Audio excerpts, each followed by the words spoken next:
Hola a todos y bienvenidos a un nuevo episodio en mi canal.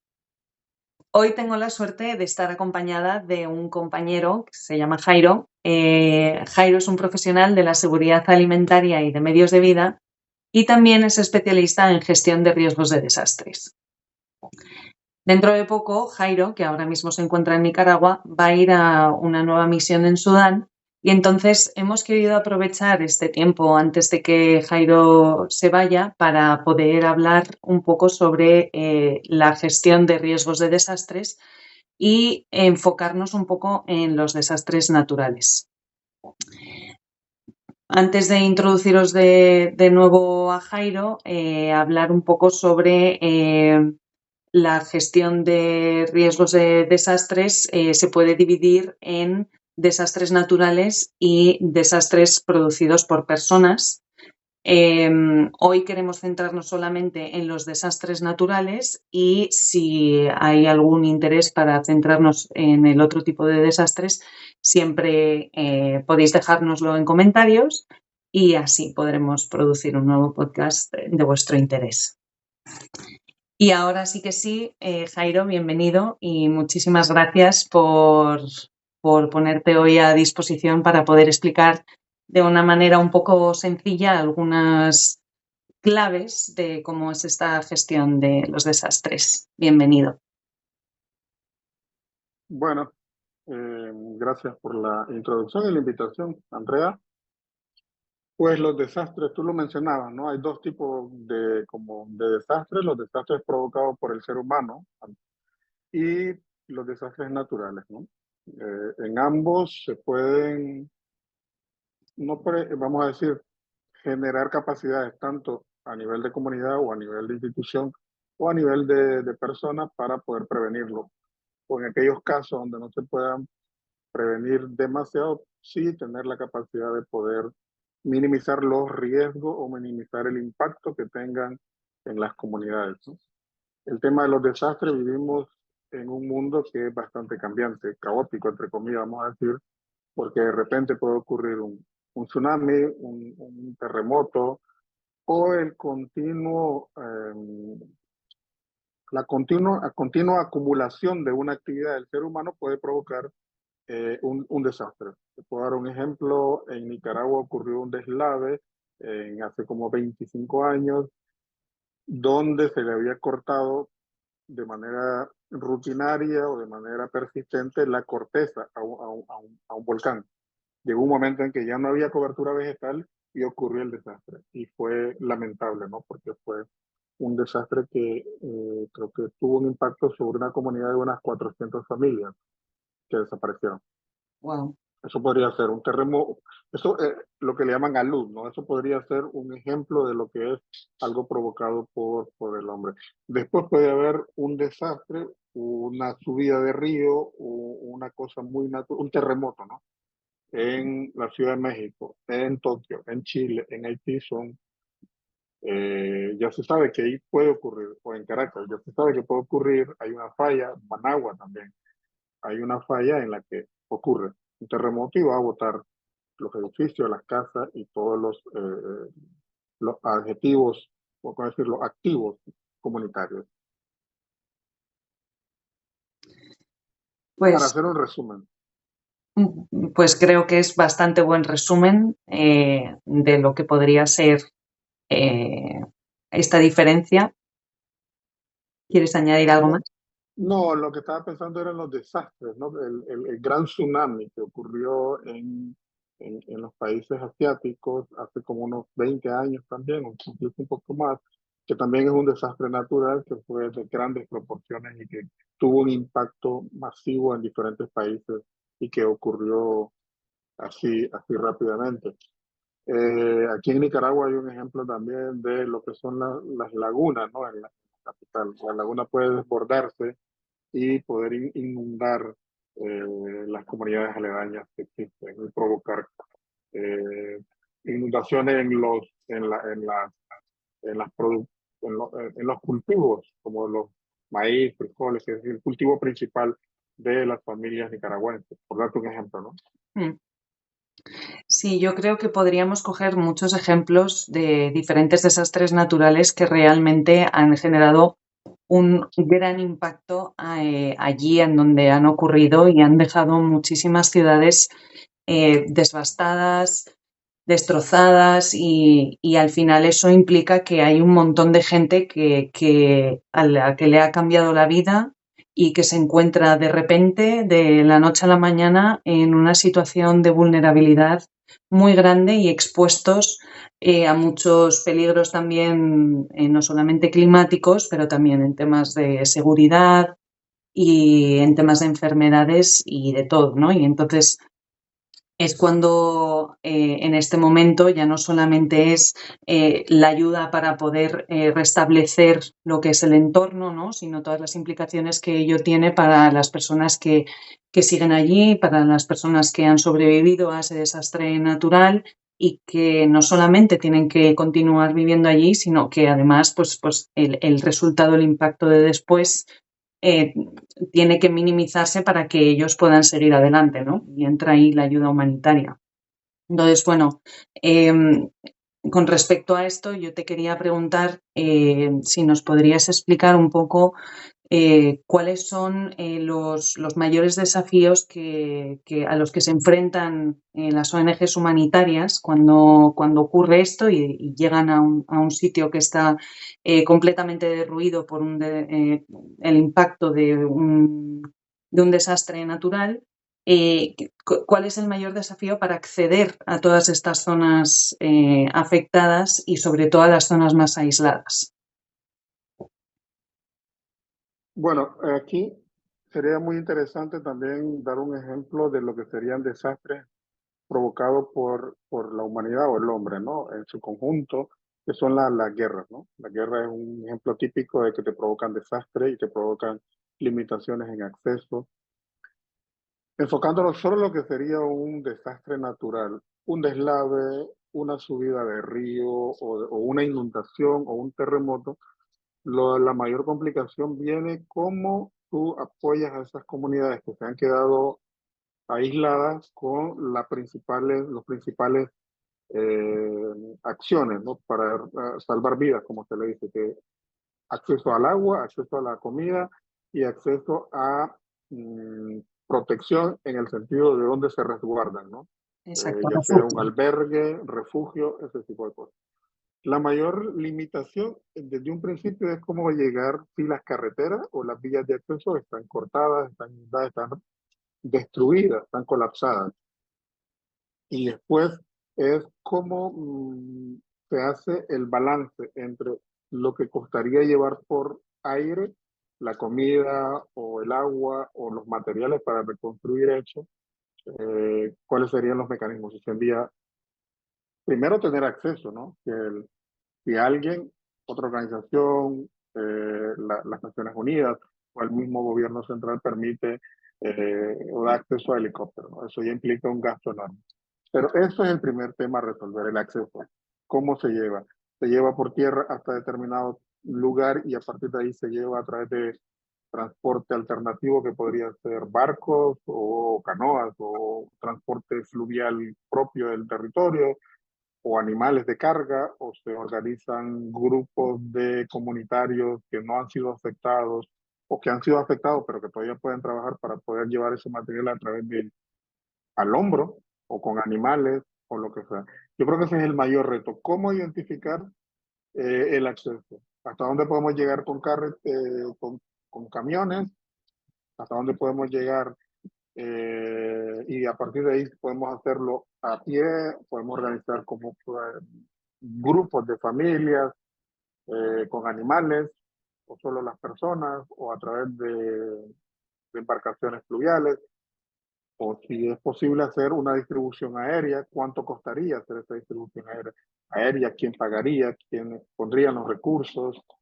Es rentable además, porque hay donde pueda, rentable en el sentido que si para llevar una canasta de alimentos te cuesta $100 comprarla, pero llevarla hasta allá te cuesta 500, entonces ahí tienes que balancear. Entonces, el acceso principal a estos territorios aislados es lo que realmente es la principal limitante o la principal llave para entrar a los territorios donde han sido afectados por un terremoto, por una inundación o por diferentes eh, desastres naturales o desastres causados por el hombre. Claro, entonces al final las ONGs humanitarias lo que necesitan sobre todo son, según lo que tú has explicado, serían dos vías, ¿no? Una vía que sería quizás la que más indumentaria tiene, más transportes sofisticados como los helicópteros o quizás coches y convoys, si es que la ONG no los tiene ya en el país porque ya está instalada allí. Sería a través de coordinación con el gobierno, ¿no? Y con otro tipo de organizaciones que ya estén trabajando allí. Y por otro lado, las ONGs humanitarias trabajan mucho con la población local que no ha sido afectada y que tiene a su disposición la voluntad de ayudar y también los medios para poder ayudar, ¿no? Con eso, con canoas, con animales de carga y todo lo que tú has explicado, ¿no? O a pie y se lo llevan encima. Entonces, ya solamente con esta información a mí me saltan dos preguntas que van dirigidas a estas dos opciones, ¿no? La primera, si nos enfocamos en toda la coordinación con los organismos locales, con las instituciones gubernamentales de la zona y todo. Una vez se llega a esta zona y te tienes que coordinar con el gobierno de allí, con las ONGs que hay, ¿qué es lo que hace una ONG humanitaria en un inicio? Y mi segunda pregunta sería enfocada dentro de cómo organizarte y cómo organizar a estos grupos de personas locales, de individuos que están allí, que no han sido afectados de esas comunidades. ¿Cómo organizas a estas personas y qué tipo de información debe de dar o qué tipo de, sí, de información y de formación debe de dar esta ONG para capacitar a estas personas y de la manera en la que ayuden no ponerlas en riesgo tampoco, porque claro, cuando entras a estas zonas necesitas tener unas nociones también de qué cosas te puedes encontrar, de qué riesgos pueden ocurrir e intentar prevenirlos, por lo menos para las personas que van a ayudar, ¿no? Entonces, estas serían mis dos preguntas. Y bueno, vamos a entrar un poco para completar la primera discusión, la primera pregunta. En realidad creo que la mayoría de las organizaciones no gubernamentales que están en un país donde ocurre un desastre, las que responden ya están ahí, ya sea que estuvieran haciendo atención a proyectos más de largo plazo, menos o de menor plazo, pero ya tienen como un tejido. Y eso es lo primero, ¿no? Lo segundo, siempre habrá una coordinación porque llegó una ONG nueva, vamos a decir, a este territorio. Siempre habrá una primera coordinación con el gobierno central y con las organizaciones que tienen grupos de trabajo, clústeres, siempre hay clústeres, lo que llaman son esos clústeres, que es una palabra, bueno, por una palabra del inglés que quiere decir agrupación por tema, vamos a hablar, ¿no? Por ejemplo, la gente, organizaciones que trabajan en el sector de agua y saneamiento, en seguridad alimentaria, en refugio, en protección. Entonces, lo primero es la coordinación con estas organizaciones, porque de ahí las organizaciones saben quién está en el terreno, qué está haciendo, con quién se está coordinando, qué se está entregando, en qué lugar están reaccionando al desastre o yendo a socorrer a la familia, ¿no? Dicho esto, para ir al terreno, lo primero que se hace es un análisis de vulnerabilidad o un análisis del impacto del desastre.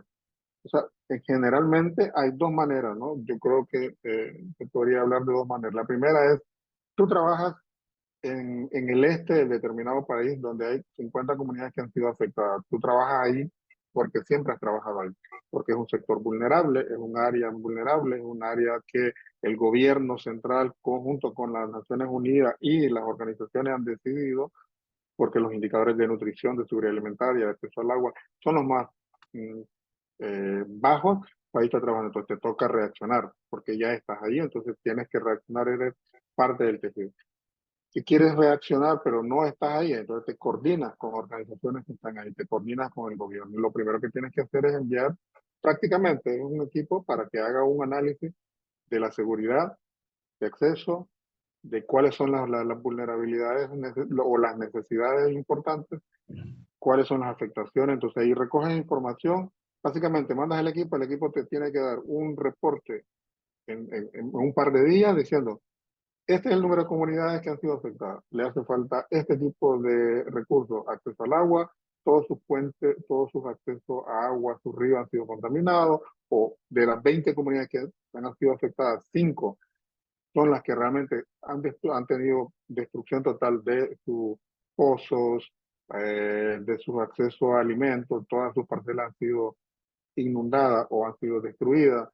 Eh, Hay tantos niños, ese tipo de información para que te pueda dar claramente dónde vas a poner, porque si tú eres una organización de seguridad alimentaria, pues vas a tratar de responder con alimentos, con agua para tomar ese tipo de cosas, o si hay centros comunitarios donde todavía está funcionando para que hagan comida y tú puedas repartir comida caliente a las familias, entonces tú te coordinas. Entonces, todo eso haces lo primero. Eso es la primera cosa que tienes que entender, el contexto donde vas y de qué manera tú te insertas en la respuesta que ya es muy probable que ya esté también en camino, ya sea por las organizaciones que estaban allí, ya sea que sea por el gobierno. Muy pocos lugares donde no hay una respuesta en camino.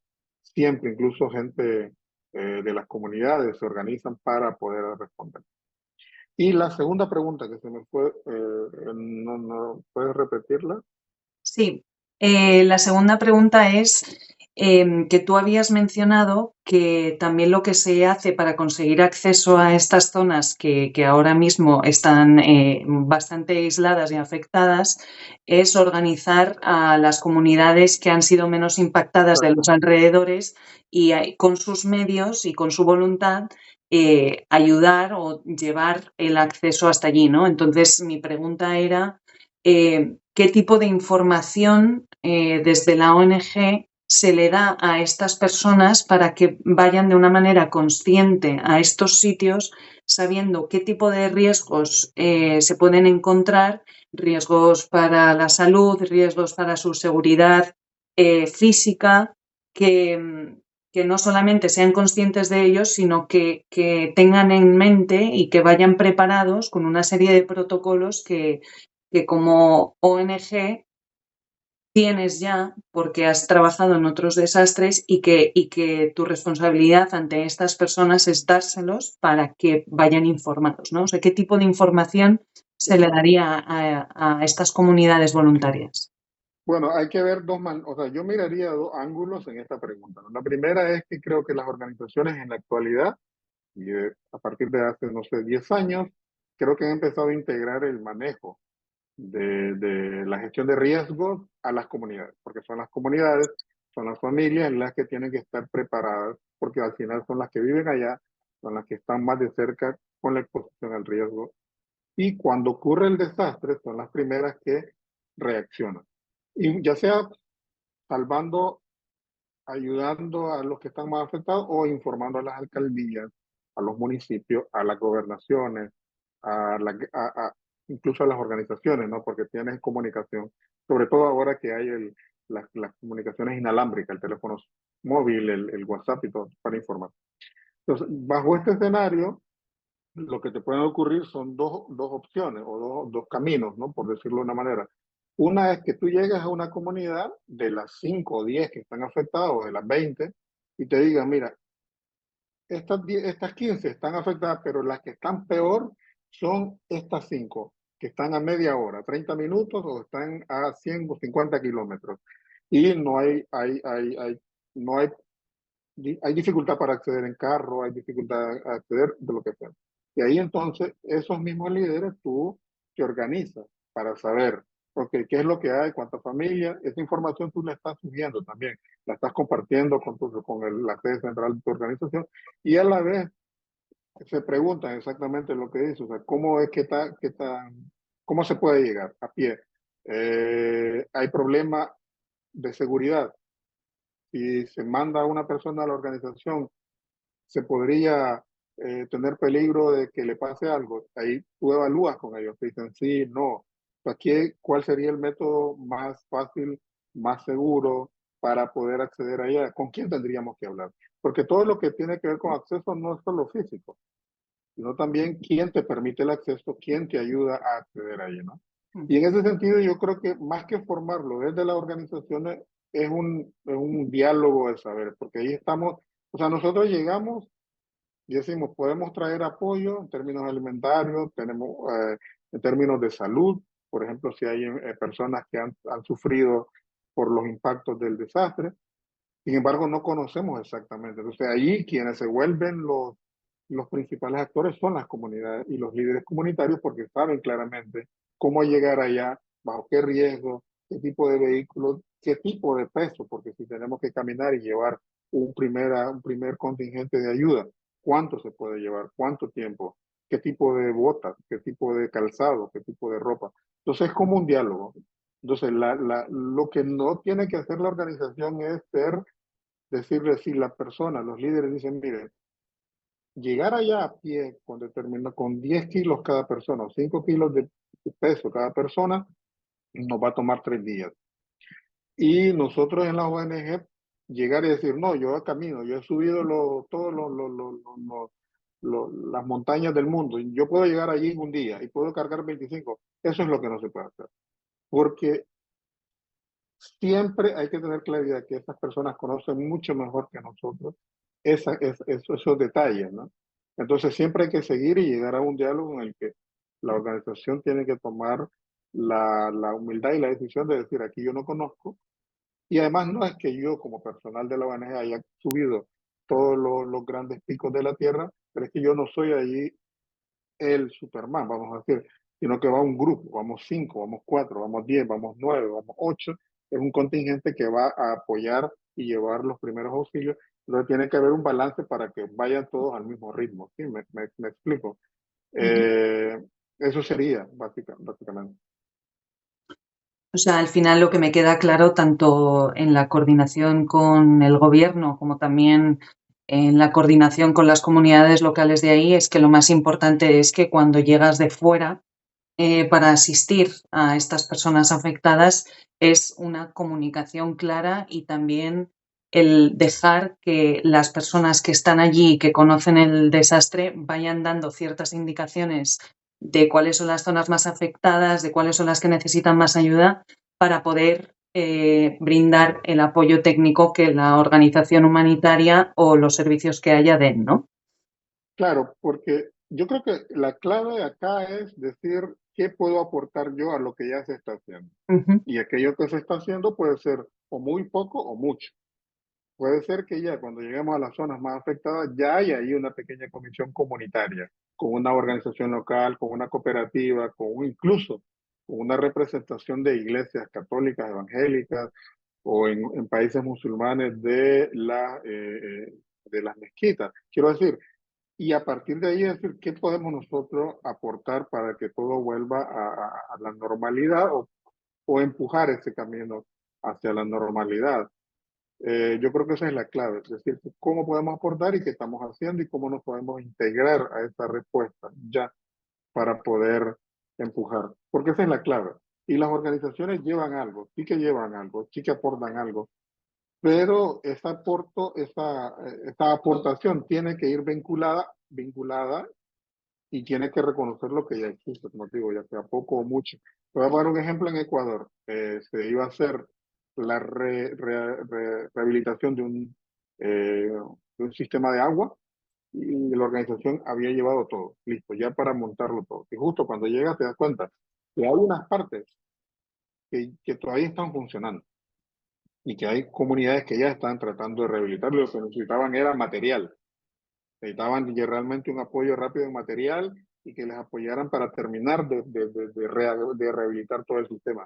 Y entonces ahí tienes un impacto grande, que reduces el costo e involucras a la respuesta que ya estaban dando las comunidades. Entonces ese es el tipo de lo que cuando tú vas a hacer el análisis que te mencionaba a primer momento, eso es lo que tienes que también entender. ujú. cuáles son las necesidades y la respuesta que ya se está dando y cómo podemos engancharnos en esa respuesta. Y para estos análisis y para poder engancharse a esta respuesta de una manera mucho más técnica, mucho más preparada, ante un desastre natural como los que hemos estado hablando, ¿qué tipo de profesionales necesitaría esta ONG que llega al desastre natural y se tiene que poner a coordinar y hacer todos estos análisis? ¿Qué tipo de profesionales necesitas para esta primera fase de la emergencia? En general, los profesionales siempre están vinculados a salud, agua y saneamiento y seguridad alimentaria. También se involucran profesionales de protección, cuando se tiene que ver, por ejemplo, si hay manejo de niños, manejo de familias con niños que han sido afectados, que se tienen que comenzar a poner la gestión de los refugios, porque, por ejemplo, construir o convertir una escuela, convertir algo en refugio para los que están siendo afectados por el desastre, es muy rápido, lo pueden hacer profesionales de seguridad alimentaria, de agua y saneamiento, sobre todo, pero la gestión del campo con niños o familias que están siendo afectadas que necesitan otro apoyo que vendría de los colegas de protección. Pero si tienes un mínimo, yo diría mandar 3 personas con experiencia en agua y saneamiento, seguridad alimentaria, nutrición y salud, y esto ya te pueden dar una fotografía de lo que está pasando para poder entrar. Porque básicamente cuando una familia está siendo afectada por un deslave, un terremoto, o lo que sea de desastres naturales, pues lo primero que hay que poner en perspectiva es, ¿tienen para alimentarse o tenemos que llevarle? ¿Tienen el acceso al agua asegurada o tenemos que llevarle? ¿Qué tipo de? Entonces, esos 3 actores o esos 3 perfiles son los que yo diría de poder enviar en las primeras 24 o 48 horas. Ojo acá, ojo acá porque no quiero que después digan, no, de aquí, cuando digo experto en agua y saneamiento, seguridad alimentaria y nutrición, hay muchos profesionales que hemos desarrollado una habilidad en estos sectores trabajando con la ONG. Igual hay muchos profesionales muy buenos de seguridad alimentaria que son sociólogos, pues, o profesionales de agua y saneamiento que empezaron siendo agrónomos o técnicos de salud o cualquier otra cosa. No estoy hablando aquí como que eres técnico especialista en construcción de riego y vas a trabajar, pero sí hay estos perfiles que se han ido desarrollando y que además conocen esta habilidad, ¿no? Esta cuestión de ir a desarrollar y decir, porque el problema no es que el pozo esté destruido, por decirte una cosa, sino qué materiales hay en el territorio que podemos usar para rehabilitarlo, qué tipo de coordinador o de grupos comunitarios hay que pueden apoyar para hacer la zanja. Es toda una cuestión sociotécnica que tenemos que analizar para poder dar la respuesta. Entonces, no es simplemente aquel que pueda construir un pozo, ¿no? No aquel que pueda medir el perímetro o el brazo del niño, no. También hay toda una dinámica que se han ido desarrollando en la medida que tú trabajas en este sector de la ayuda humanitaria. Sí, exacto. Estoy totalmente de acuerdo porque al final sí que es verdad que hay muchas personas que están formadas técnicamente en una cosa, pero lo más importante dentro de la ayuda humanitaria cuando estás presente a unas crisis es también ya no solamente usar en la coordinación con el gobierno, a las comunidades locales que están allí para poder servirte de cómo está la situación en el entorno, sino también qué tienes en el entorno y qué es lo que utiliza el entorno de recursos materiales para poder gestionar todo esto, igual que la alimentación, ¿no? Tú no puedes meter una alimentación que proviene de otro país porque te lo traes para poder dárselo a esta comunidad afectada. También tienes que utilizar lo que hay allí porque al final la intención frente a toda esta crisis es el entender, ¿no? Que no es una crisis que se cura, por decirlo de alguna manera, que se arregla, que se repara en 48 horas, en una semana, en 3 meses. O sea, esto ha sido un impacto que va a afectar a largo plazo. Entonces, ¿cómo tú intervienes allí para que lo que tú hagas en la emergencia también pueda servir de alguna manera para de ahí ir desarrollando a largo plazo sin que afecte a todo el entorno, ¿no? No solamente a las personas, sino al entorno y al estilo de vida que estas personas tienen. efectivamente. Yo también creo que ya hemos pasado, ¿no? Hubo un momento en que sí, tenía toda la idea, vamos a hablar de tipo ejército, ¿no? Que llega ahí, construye, reconstruye y se va. La gestión de desastre tiene que ver mucho con lo que dices, ¿no? Sino que de que se llega las primeras 48 horas, es decir, no puedo reconstruir este sistema de riego o este comunitario con los mejores materiales, con todo bien, con una bomba, y después nos vamos y después cómo se termina manejando. Antes ya había ese sistema y funcionaba. Porque hay que evitar de llegar a decir, no, es que antes tenía los materiales un poco así, así. No, bueno, funcionaba, vamos a rehabilitarlo porque ahí ha habido una dinámica. Entonces ya creo que en este momento la gestión de riesgos es sobre todo trabajar para que las familias lo prevengan y si en el caso el desastre llega y lo sobrepasa, es para que vuelvan a tener esa dinámica en la cual tenían, por dar un ejemplo, tenían su sistema de riego que les funcionaba bien y que tenían una manera de manejarlo a nivel local, de repararlo a nivel local. Pero siempre hay que mantener esta idea, efectivamente. Pues yo creo ya como última pregunta que te haría, así como para que se pudiera resumir, ¿cuáles serían las fases dentro de una emergencia dentro de una emergencia humanitaria por un desastre natural, ¿no? O sea, ocurre el desastre y entonces cómo se plantea para todo este largo plazo y para poder adaptarlo todo, de qué manera se adaptan las necesidades más urgentes según va pasando el tiempo. Entiendo que lo primero y más crucial son las 48 horas primeras y luego cómo siguen estas fases, ¿no? Y qué características tendrían cada una de estas fases. Bueno, dependiendo de la organización, ¿sabes? No hay organizaciones que están mucho más enfocadas en atender emergencias, ¿no? Emergencias en primera línea, que le llaman, ¿no?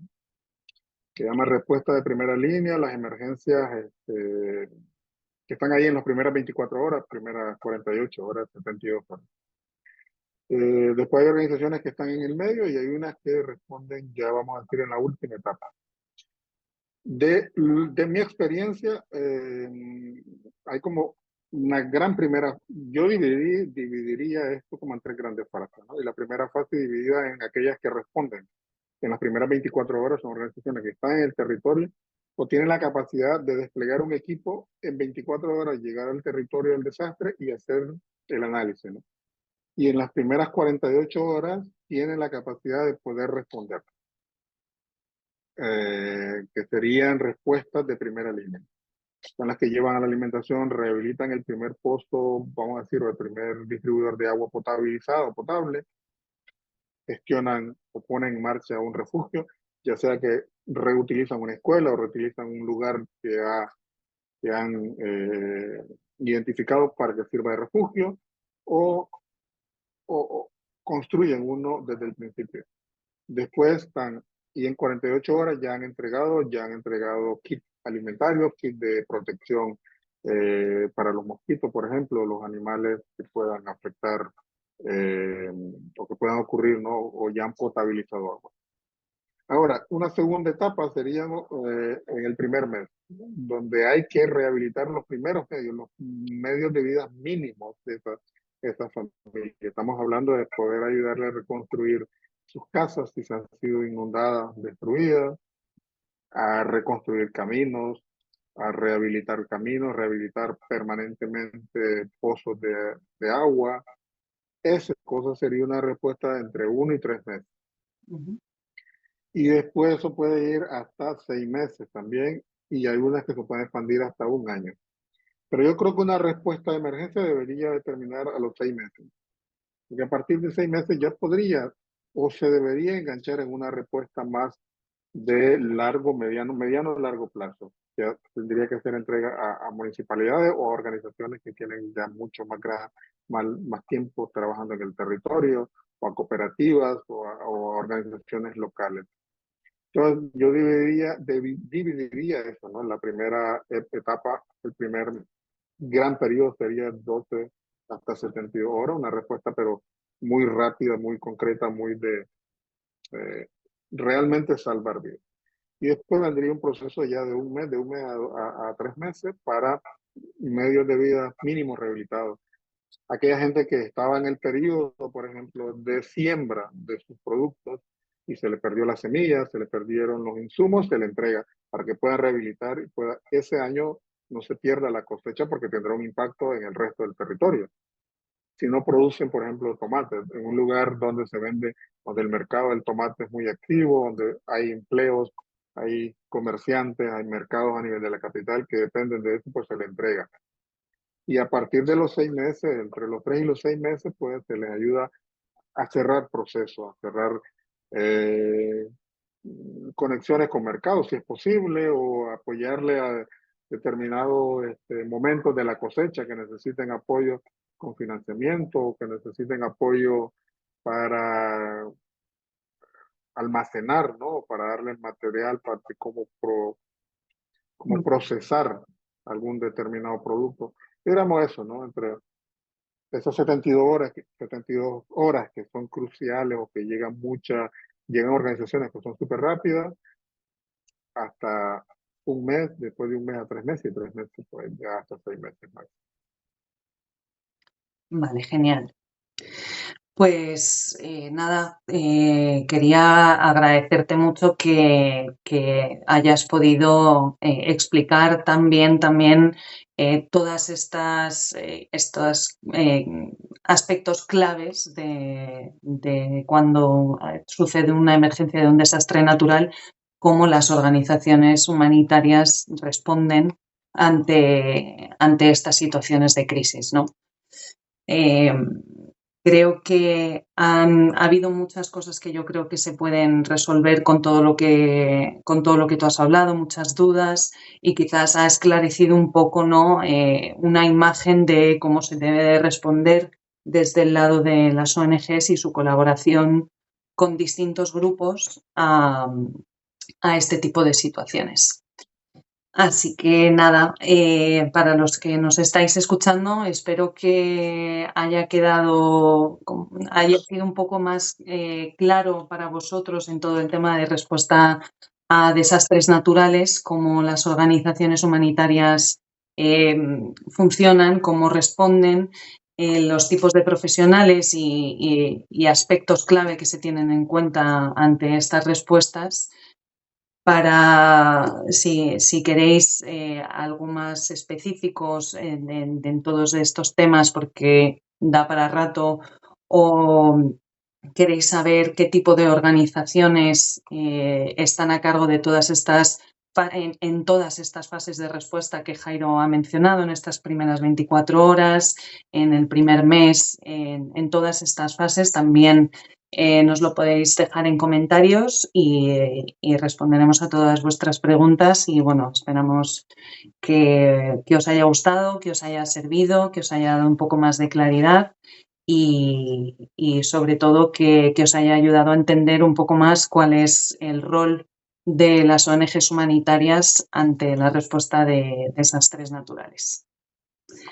Y con esto dicho, Jairo, muchísimas gracias de verdad y espero poder verte pronto para hablar de otros temas. Siempre es un placer hablar contigo y escucharte con tanta sabiduría hablar de todos estos temas que son tan complicados al final de explicar de una manera sencilla, sobre todo cuando tienen esa complejidad de que cada situación es un mundo y cada zona en la que se atiende funciona de una manera diferente, ¿no? Entonces, bueno.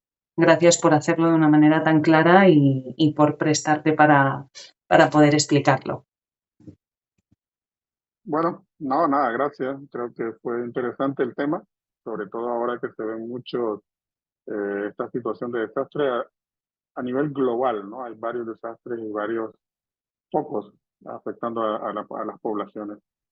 Eh, y nada, yo contento de estar siempre platicando este tipo de temas que me apasionan y en tu canal. Genial. Pues nada, Muchas gracias. gracias a ti, Jairo. Un saludo. Saludos, chao.